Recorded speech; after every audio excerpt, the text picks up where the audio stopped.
મિત્રો, આજે ધોરણ 8 ની અંદર વિષય ગણિત ચેપ્ટર નંબર 5 વર્ગ અને વર્ગમૂળ સ્વાધ્યાય 5.3 ની અંદર આજે આપણે ક્વેશ્ચન પ્રશ્ન નંબર 5 ની અંદર નીચે આપેલી સંખ્યા નાનામાં નાની સંખ્યા શોધો.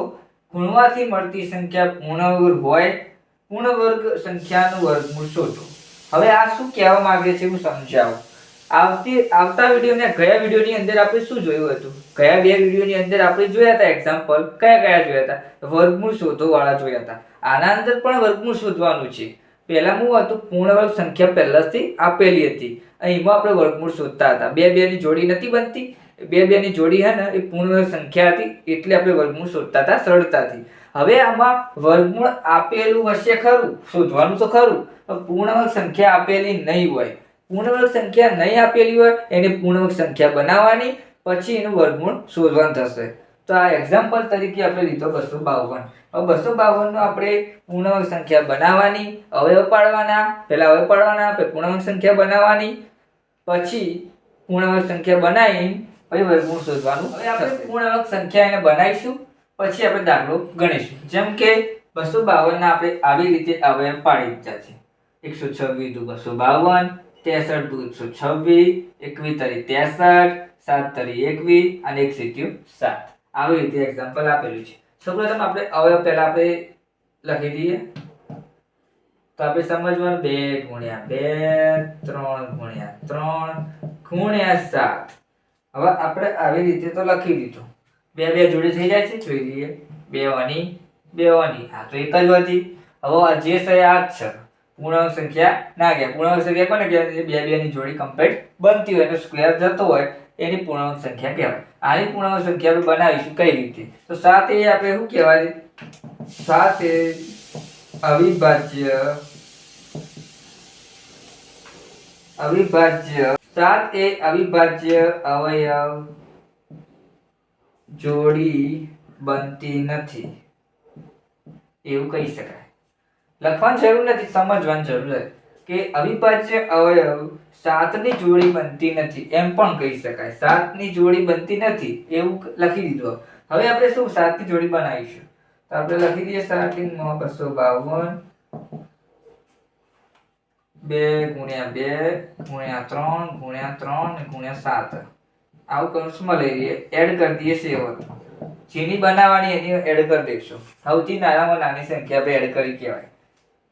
તો જુઓ હવે આ બધું ભેગું કરી દઈએ. 2 ગુણ્યા 2 ગુણ્યા 3 ગુણ્યા 3 ગુણ્યા 7 ગુણ્યા 7. હવે બે જોડી થઈ ગઈ તૈયાર. હવે આપણે આના એડ કરીશું તો આ 252 ની જગ્યાએ થશે 1764. વર્ગમૂળમાં થઈ જશે. આ પણ વર્ગમૂળમાં થઈ જશે. ઓકે, હવે આનો સ્ક્વેર કરીશું. તો 2 નો સ્ક્વેર, 3 નો સ્ક્વેર અને 7 નો સ્ક્વેર. આનો જવાબ આવશે 1764 નો વર્ગમૂળ કાઢીએ તો જવાબ આવે કે એનો જવાબ આવશે 42. કઈ રીતે? 2 નું વર્ગમૂળ 4, 2 નો સ્ક્વેર 4, 4 નું વર્ગમૂળ 2 થાય. 3 નું સ્ક્વેર 6, 9, 3 નું સ્ક્વેર 9, 9 નું વર્ગમૂળ 3, 7 નો વર્ગ 49, 49 નો વર્ગ 49 ના વર્ગની વર્ગમૂળમાં કાઢી નાખીએ તો 7 વધે. તો 7 તરી 21, 21 42. તો આન્સર મળ્યો 1764 નો 42 આન્સર મળ્યો. એક્ઝામ્પલ નંબર 2 જોઈશું. એટલે કે 180 ના આપણે આવી રીતે અવયવ પાડી દીધા. હવે આવી રીતે અવયવ પાડ્યા પછી આપણે બે જોડી બનાવી દઈએ. સૌપ્રથમ 180 બરાબર 2 ગુણ્યા 2 ગુણ્યા 3 ગુણ્યા 3 ગુણ્યા 5. આ બેની જોડી, આ બેની જોડી, આની જોડી બનતી નથી. આ બાકી રહી જાય છે. તો આપણે શું લખીશું કે અવિભાજ્ય અવયવ 5 ની જોડી બનતી નથી એવું લખીશું. હું લખતો નથી પણ ડાયરેક્ટ બતાવી દઉં છું. હવે આપણે એની જોડી બનાવવા માટે શું કરીશું? સૌપ્રથમ 2 ગુણ્યા 2 3 ગુણ્યા 3 ગુણ્યા 5 કૌંસની બહાર ઇન્ટુ 5 એડ કરી દઈશું. એડ કર્યા પછી 2 ગુણ્યા 2 ગુણ્યા 3. હું ડાયરેક્ટ લખું છું 2 નો સ્ક્વેર, 3 નો સ્ક્વેર અને 5 નો સ્ક્વેર. તો આનો આન્સર શું આવશે? 900. વર્ગમૂળમાં 900 આ એવું સમજવાનું કે વર્ગમૂળમાં છે એવું જ સમજવાનું હો. આવતીકાલે આપણે જેવા દાખલા જોઈએ એવી જ છે, પણ સારું થોડું અલગ છે. પૂર્ણવર્ગ સંખ્યા નથી આપેલી, પહેલા પૂર્ણવર્ગ સંખ્યા આપેલી હતી. તો આ 900 એ વર્ગમૂળની અંદર જ સમજવાના. 2 નું વર્ગમૂળ 2 સ્ક્વેર નું 2 થાય, 3 ના સ્ક્વેર નું 3, 5 ના સ્ક્વેર નું 5, 5 તરી 15, 15 દુ 30. તો આનો આન્સર મળ્યો 30. 900 નું વર્ગમૂળ નીકળશે 30. આ એનો આન્સર. બીજા એક્ઝામ્પલ ની અંદર આપણે આન્સર કેવો મળ્યો? 900 નું વર્ગમૂળ 30 થશે. હવે મિત્રો એક્ઝામ્પલ નંબર 1008 જોઈએ. 1008 ના આવી રીતે અવયવ પાડી દેવાના. 504 દુ 1008, 252 દુ 504, 126 દુ 252, 63 દુ 126, 21 તરી 63, 7 તરી 21, 1 સીત્યું 7. આવી રીતે. તો એક્ઝામ્પલ તરીકે આપણે લઈએ 1008 છે. એના હવે આપણે જોયા બે ચાર બગડા છે, બે તગડા છે, એક્ઝામ્પલ અને એક 7 છે. બે ની જોડી બની જાય છે, ખાલી 7 ની બનતી નથી. બરોબર. હવે 7 ની બનતી નથી તો આપણે બનાવીશું. 1008 આપેલો છે. હવે આપણે આવી રીતે દર્શાવી દેવાનું, એડ કરવાનો 7 ને. આમ કરો તોય ચાલે. 2 નું સ્ક્વેર. સૌપ્રથમ 2 ને એડ કરીએ. 2 ગુણ્યા 2 ગુણ્યા 2 ગુણ્યા 2. 4 બગડા કર્યા. 3 2 તગડા ગુણ્યા 7. આવું કૌંસ કરી દીધા પછી 7 ને એડ કર્યો. જે ખૂટતો તો એ મૂકી દીધો. હવે ગુણ્યા 7 કરીશું આના એટલે આપણો જવાબ મળશે 7056. આનો 2 બગડા 2 બગડા 2 તગડા 2 સાતરા થઈ ગયા. તો આપણે ડાયરેક્ટ થોડું વર્ગમૂળમાં કરીશું. તો 2 નો સ્ક્વેર 2 નો સ્ક્વેર 3 નો સ્ક્વેર અને 7 નો સ્ક્વેર થઈ ગયો. 2 ની જોડીમાં 2 નો સ્ક્વેર, આ 2 ની જોડીમાં 2 નો સ્ક્વેર, આ 2 3 ની જોડીમાં 2 નો 3 નો સ્ક્વેર, આ 2 ની જોડીમાં 7 નો સ્ક્વેર. આવી રીતે થોડું ડાયરેક્ટ એક સ્ટેપ આગળ લખ્યું છે. આ 2 નો ગુણાકાર કરીએ તો 7056 થાય. હવે 7 ક્યાંથી આયા? તો આપણે જે 7 એડ કર્યા એને આની સાથે તો મલ્ટીપ્લાય કરવું પડશે ને, તો આપણે મળશે ને આગળ જવાબ. તેવી રીતે તો 7056 થયા. 7056 આયા, એનું વર્ગમૂળ આપણે કાઢીશું તો ચલો આન્સર મળે છે જોવાનું. તો જુઓ 2 નો સ્ક્વેર ના 2 નો સ્ક્વેર કરીએ તો 4 વધે. 4 નું વર્ગમૂળ 2 જ વધે. આમાં પણ 4 નું વર્ગમૂળ 2 વધે. 3 નું સ્ક્વેર 9, 9 નું વર્ગમૂળ 3 વધે.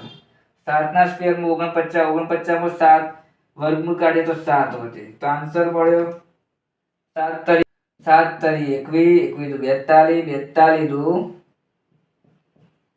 84. તો 84 આન્સર મળ્યો. તો 7056 નું વર્ગમૂળ કાઢીશું તો 84 આન્સર.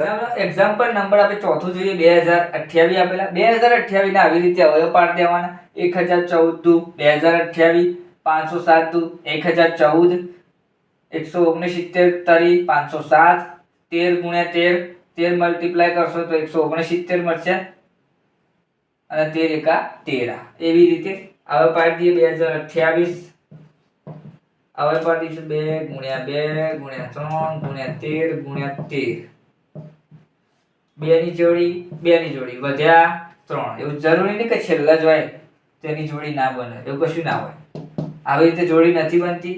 આપણે કહી શકીએ કે અવિભાજ્ય અવયવ 3 ની જોડી બનતી નથી. તો આપણે સૌપ્રથમ 2028 ને આવી રીતે લખી દઈશું. હવે 2 ની જોડી 13 ની જોડી અને 3 ની જોડી બનતી નથી. તો એડ કરીશું 3 ની. આ 3 ની એડ હોય કર્યા તો આપણે 3 એડ કરી દેવાના. ચલો આન્સર મળ્યો. આનો આન્સર મળશે 6084. એ પાછું આપણે વર્ગમૂળમાં જ લઈ લેવાનું. વર્ગમૂળમાં સમજવાની સંખ્યા બધી વર્ગમૂળમાં સમજવાની સંખ્યા. 2 નો સ્ક્વેર, 13 નો સ્ક્વેર અને 3 નો સ્ક્વેર. આ વર્ગમૂળમાં સમજવાની. સમજી લીધું. હવે 6084 નું વર્ગમૂળ કાઢીશું તો કેટલા આવશે? 2 તો 2, 13 તો 13 અને 3 તો 3. 13 તરી 39, 39 દુ 13 દુ 26, 26 તરી 78. તો આપણને વર્ગમૂળ મળ્યું 6084 નું 78. આન્સર મળ્યો 78. વિડીયોની આપણે આટલે સુધી રાખીએ છીએ. વિડીયો ગમે તો લાઈક શેર અને કોમેન્ટ કરીને જણાવો કે વિડીયો કેવો લાગ્યો. આવતા વિડીયોની નવી ટિપ્પણી સાથે આપણે મળીશું. જય શ્રી રામ.